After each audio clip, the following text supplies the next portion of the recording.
இரவு 11 மணிக்கு பிறகு மெரினா கடற்கரை ஒரு வேற உலகமா மாறிடும்.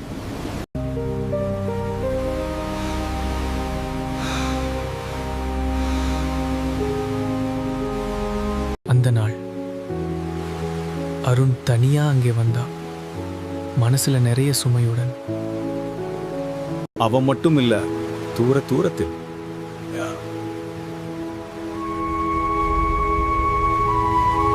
அந்த மனிதன் மெதுவா கடலுக்குள் நடக்க ஆரம்பிச்சான். ஏய், என்ன பண்ற? நான் சொல்றத கேளுங்க. ஐயோ!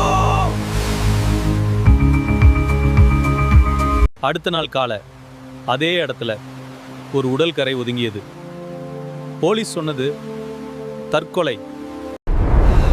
அப்போது அவன் பின்னாலிருந்து ஒரு குரல்,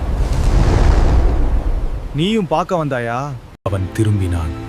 நேற்று இரவு கடலுக்குள் போன அதே மனிதன்.